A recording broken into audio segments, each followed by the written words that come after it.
Thanks very much. And Chris, what a great way to set the scene for Victoria. It really is a fantastic place to explore. So, what's going on here?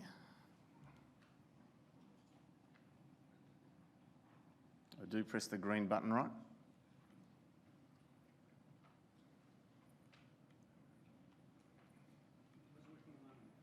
The big green one, right? Green is supposed to be good.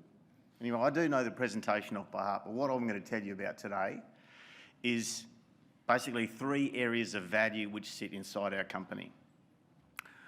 One, the company spent a few years working in East Africa developing the Mozambique graphite projects. We basically have taken those projects and sought finance for them from all sorts of places.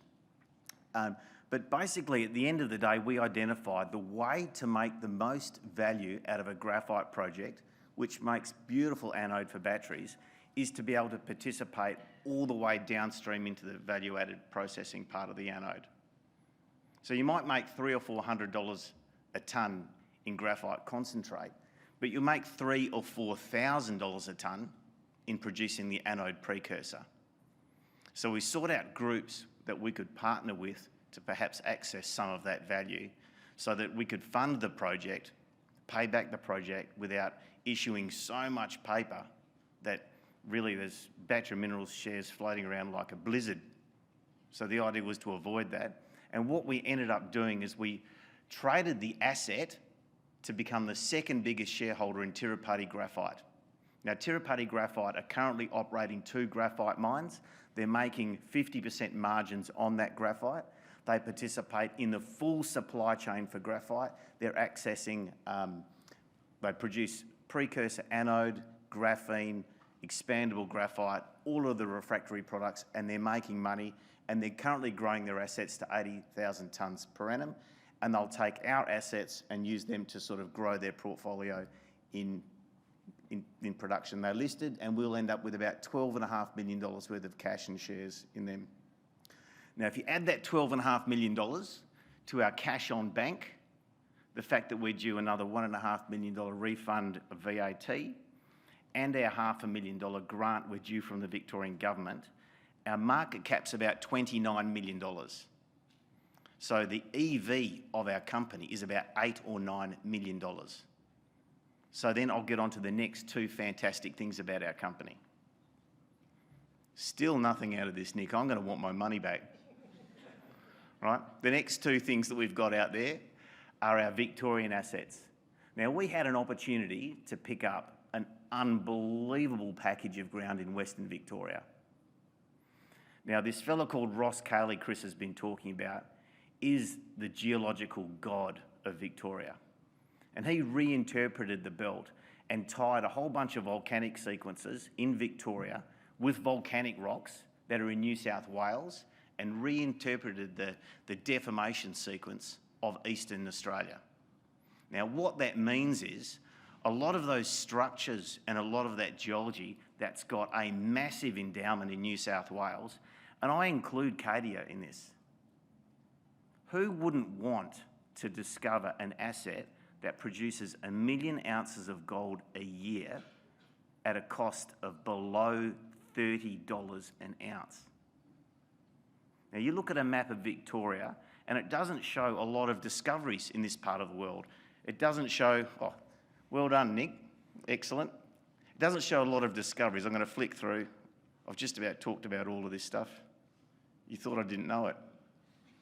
Right, so look at this. Out here in Western Victoria, you've just got the Stawell gold mine, 6 million ounces.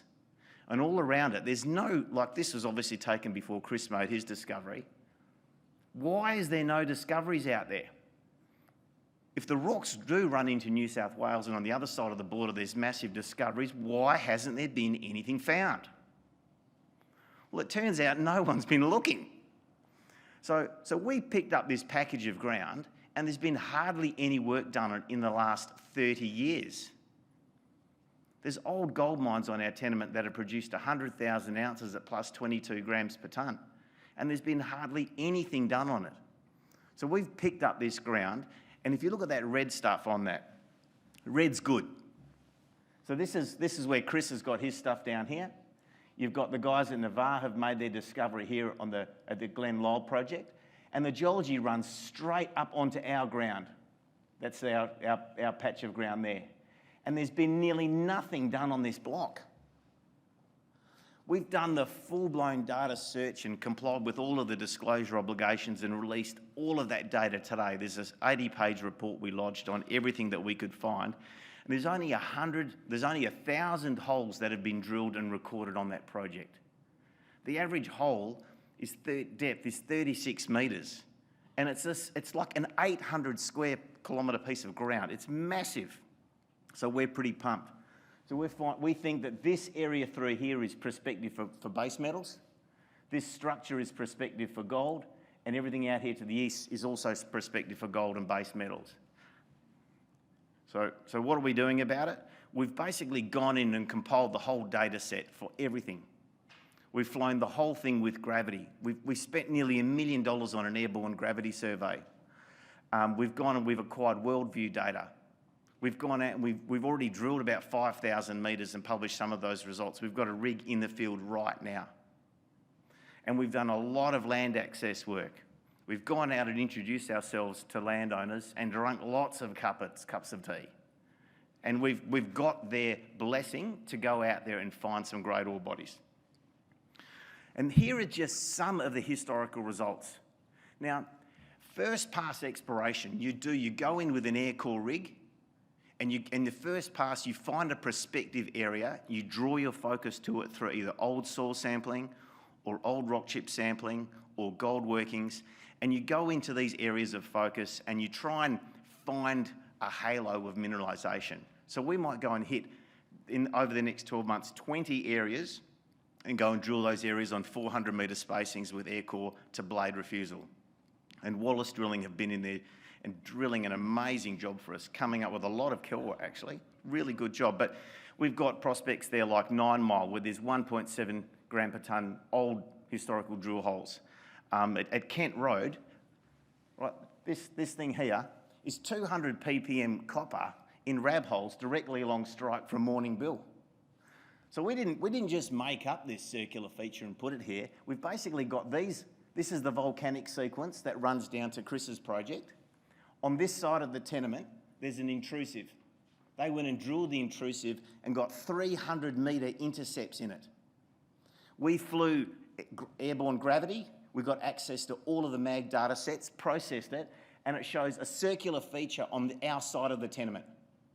We went and had a look at the data there, and it's screaming for copper. We've done a land access agreement, and we'll be in there drilling before Christmas. If this thing was in Kalgoorlie, it would have been drilled 100 times by now. Cosmopolitan, 22,000 ounces and rock chip samples up to 60, 70 grams per tonne.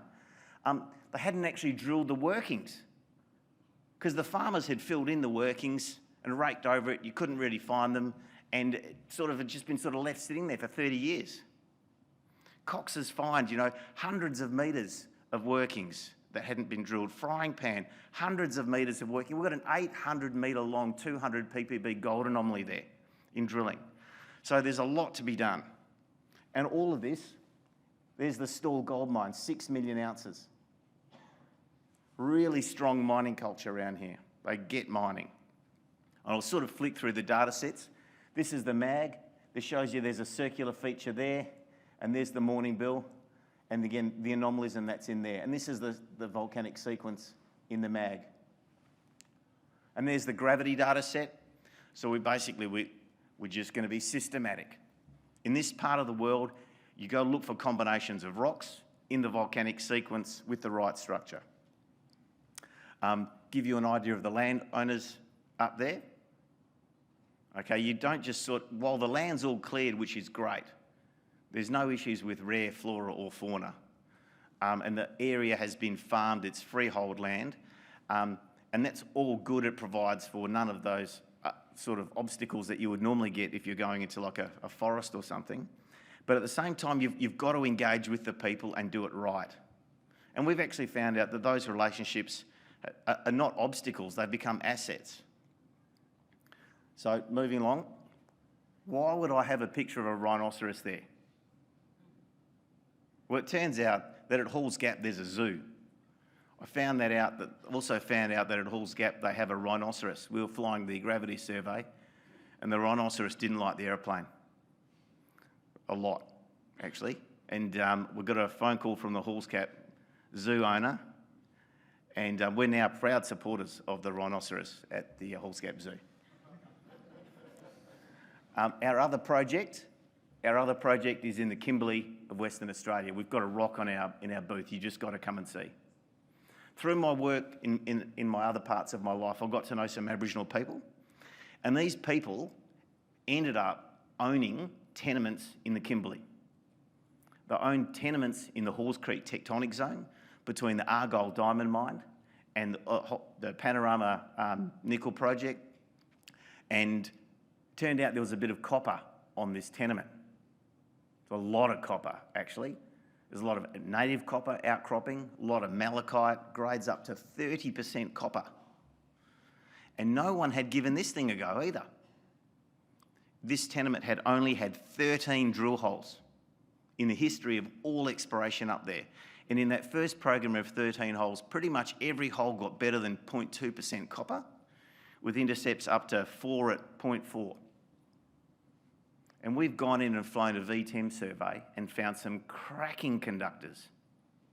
Now this project, because it came with the blessing of the local Aboriginal people, it also comes with a heritage and access agreement, which is a massive asset in the Kimberley. For anyone who's gone up there and explored knows that just because you've got tenements doesn't mean you can get on the ground and drill them.